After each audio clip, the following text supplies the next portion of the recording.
नमस्कार, मैं हूं सोमेश ढाका और आप देख रहे हैं वीटीएस लाइव न्यूज़। और आज इस वक्त मैं मौजूद हूं भिवानी में। और भिवानी में जैसे कि मैंने आप लोगों को 2 दिन पहले बताया था, केवाईसी एक संगठन है, किसान युवा क्लब, और उसके द्वारा एक बड़ा कार्यक्रम यहाँ भिवानी में आज आयोजित किया जा रहा है। किसान बसंत महोत्सव के नाम से एक कार्यक्रम किया जा रहा है, जिसमें किसानों को समृद्ध बनाने के लिए वो तमाम चीज़ों के ऊपर बातचीत की जाएगी, जिनसे कहीं ना कहीं किसान समृद्ध हो, उसकी आय बढ़ पाए, उसकी जो खेती है उसको बेहतर बनाया जा सके।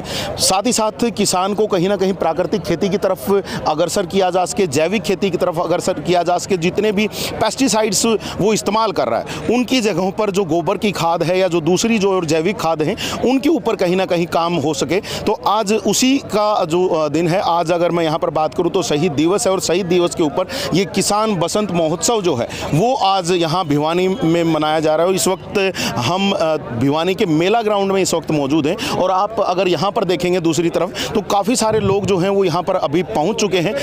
कार्यक्रम का अभी शुभारंभ हो रहा है, लेकिन उससे पहले ही आप देख पा रहे हैं काफ़ी सारे लोग यहाँ पर पहुँच चुके हैं। और दूसरी तरफ का भी एक बार आप दिखा दीजिए कि किस प्रकार से दूसरी तरफ भी पूरा का पूरा जो स्टेज है वो अच्छी प्रकार से तैयार करवाया जा चुका है। और इस स्टेज के ऊपर जल्द ही हरियाणा के बड़े ही मशहूर कलाकार जो हैं वो इस स्टेज के ऊपर दिखाई देंगे। अगर यहाँ पर मशहूर कलाकारों की अगर मैं बात करूँ तो मैं बात कर रहा हूँ यहाँ पर सपना चौधरी की, यहाँ पर आने वाली हैं सोनिका सिंह, अजय हुड्डा, जो बड़े नामचीन जो लोग हैं हरियाणवी इंडस्ट्री में, तो वो यहाँ पर पहुँच रहे हैं। उनके साथ साथ अगर मैं बात करूं तो अमित सैनी रोहतकिया जो हैं वो यहाँ पर अपनी परफॉर्मेंस देंगे। साथ ही साथ और दूसरी बात करूं तो राकेश शोरान जो हैं वो अपनी परफॉर्मेंस यहाँ पर देने वाले हैं। तो काफ़ी सारे जो अलग अलग जो कलाकार हैं वो यहाँ पर आज इस स्टेज के माध्यम से अपनी परफॉर्मेंसेस देंगे। और दूसरी तरफ अगर मैं यहाँ पर देखूँ तो उन परफॉर्मेंस को देखने के लिए जो लोग हैं वो यहाँ पर काफ़ी सारे पहुँचे हैं। साथ ही साथ काफ़ी सारे यहाँ पर अगर मैं देख पा रहा हूँ तो काफ़ी सारे जो किसान हैं वो भी यहाँ पर पहुँचे। तो जरा जान लेते हैं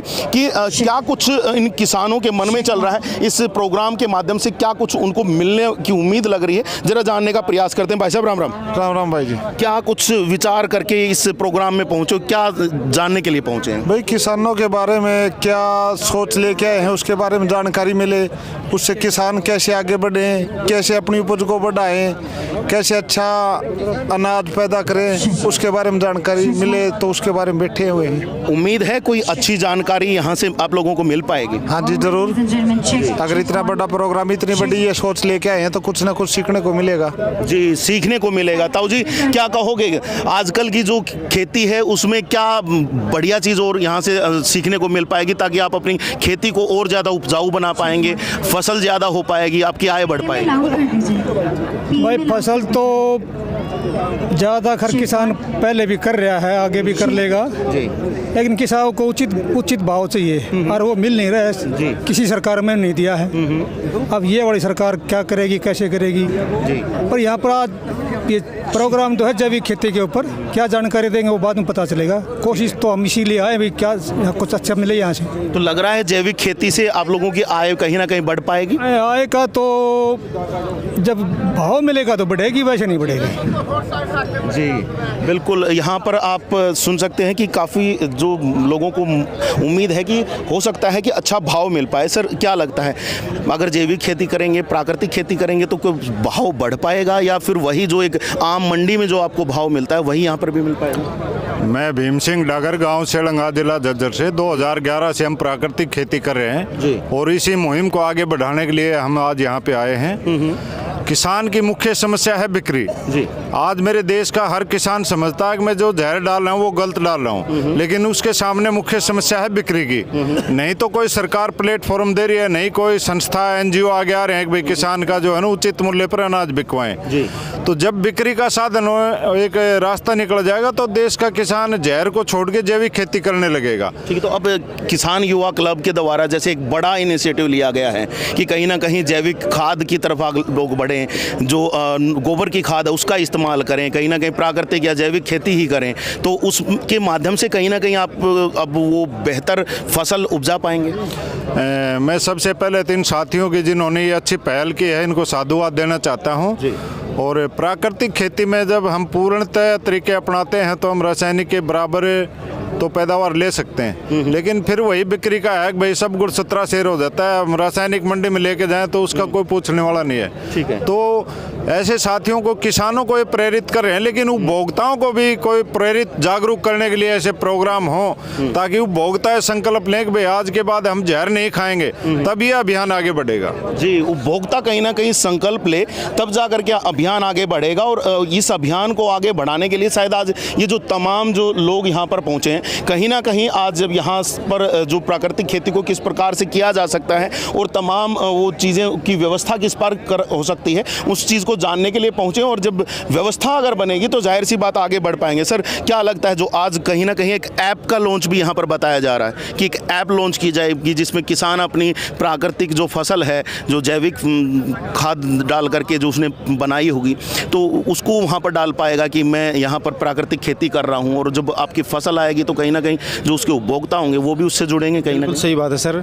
सबसे पहले तो ये है कि जो जिसने ये प्रोग्राम करवा रखा है सरकार की बहुत बड़ी पहल है ये। और ऑर्गेनिक खेती से ही मतलब एक युवा भी उससे ठीक रहेगा और उसके मतलब उसके उगाने से हमें अच्छे रिजल्ट मिलेंगे। ठीक है। और बस मैं यही कहना चाहता हूँ। जी, आपको क्या लगता है, युवा हैं, युवा आजकल काफ़ी सारी चीज़ें देखता है, अलग अलग प्रक्रियाएं देखते होंगे, आपकी खेती में किस प्रकार से किया जा सकता है, क्या लगता है आपको? भाई पहले तो ये बात है कि मतलब ये जो प्रोग्राम कराया ये बिल्कुल सही है, ये महात्मा जी ने करवाया है, सही है। लेकिन खाद खा खा के बच्चों में ज़्यादा एक तो कुपोषण होने लगा है। ऑर्गेनिक खेती से मतलब ताकत पहले जैसी आएगी, पहले वाला खाना तो सबने छोड़ दिया है। लेकिन अभी क्या है, ये खाद घेर दी, यूरिया घेर दी, वो ऑटोमेटिक बढ़ जाती है, उससे बच्चे में ताकत नहीं रहती पहले जैसी। पहले बच्चे थे मतलब खेला कूदा कर दे, अभी ये फोन के पीछे पड़ गए, ईसाई खाना हो गया, ईसाई सारा सिस्टम हो गया। तो इसकी पहल करी है हमारे संत महात्मा जी ने।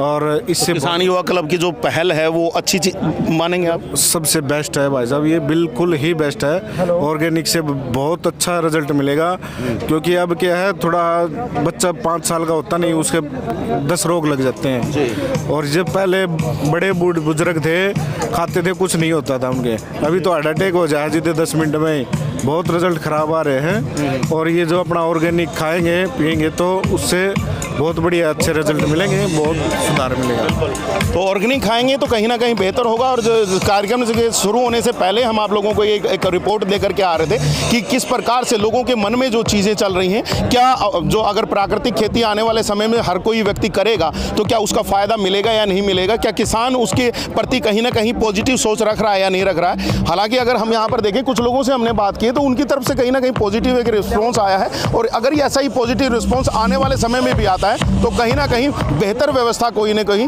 जो फसल लेने में कहीं ना कहीं जो किसान को है वो मिल पाएगी, किसान भी अपनी आय बढ़ा पाएगा। क्योंकि जहां हम देख पाते हैं तो प्राकृतिक तरीके से उगाए गए अनाज की जो कीमत है वो उसको बाजार भाव से ज़्यादा मिलती है, तो कहीं ना कहीं एक व्यवस्था बेहतर बन सकती है। हालांकि अभी देखना होगा कि जब कार्यक्रम में स्टेज के माध्यम से क्या कुछ चीज़ें बताई जाएंगी, किन किन मुद्दों को लेकर के यहाँ पर चर्चाएं की जाएंगी और क्या क्या सवाल लिए जाएंगे, तो उसके बाद भी देखने वाली बात रहेगी। आप लोगों तक जो तमाम सूचनाएं हैं लगातार हम पहुंचाएंगे, आप बस बने रहिएगा चैनल के साथ, देखते रहिएगा VTS लाइव न्यूज़ को। अभी के लिए बस इतना ही, आगे थोड़ी देर के बाद दोबारा से आपके पास अपडेट लेकर के आएंगे, तब तक के लिए आप मुझे दीजिएगा इजाज़त। मैं Sumit Dhaka, VTS live news के लिए।